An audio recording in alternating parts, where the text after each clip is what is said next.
اصل بات یہ ہے عاصم کہ پاکیزہ اور فراز کے ساتھ بہت ظلم ہوا ہے، بہت زیادتی ہوئی.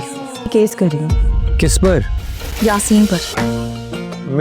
ڈرامہ ایک اور پاکیزہ کی ایپیسوڈ نمبر 8 بہت ہی امیزنگ ہونے والی ہے. اس ایپیسوڈ کے اندر پاکیزہ جیسے ہی اپنی والدہ سے ملنے کے بعد نا واپس چلے جاتی ہے، کیونکہ اس کی والدہ اس کو گھر میں رکنے نہیں دیتی، بار بار باتیں سناتی اور کہتی ہے جانے کا، جس پر نا وہ چلے جاتی ہے اور سیدھا جا کے نا وکیل نے یعنی کہ صنم سے جا کے ملتی ہے. صنم اس کو دیکھتے ساتھ نا گلے لگا لیتی ہے. یہ پہلا ایسا انسان اس کو ملتا ہے جو اس کو حوصلہ دیتا ہے. صنم نا اس کو اتنا حوصلہ دیتا ہے اور ساتھ نا اس کو یہ بھی بتاتی ہے کہ نا تیرے حقوق کیا ہے، تم نا ایک کیس فائل کرو، تمہارے ساتھ اور فراز کے ساتھ بہت ہی ناانصافی ہوئی ہے.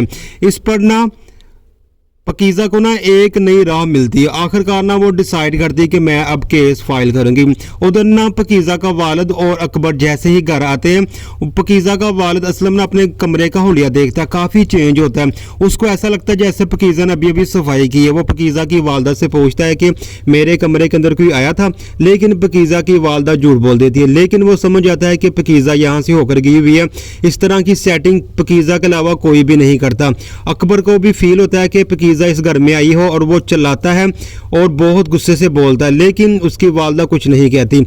پاکیزہ اب نا اپنے مائنڈ میں صنم کی کہی ہوئی باتیں بٹھا کے نا دکان پہ جاتی ہے، اس شاپ پہ جاتی ہے جہاں پہ فراز اس کا انتظار کر رہا ہوتا ہے.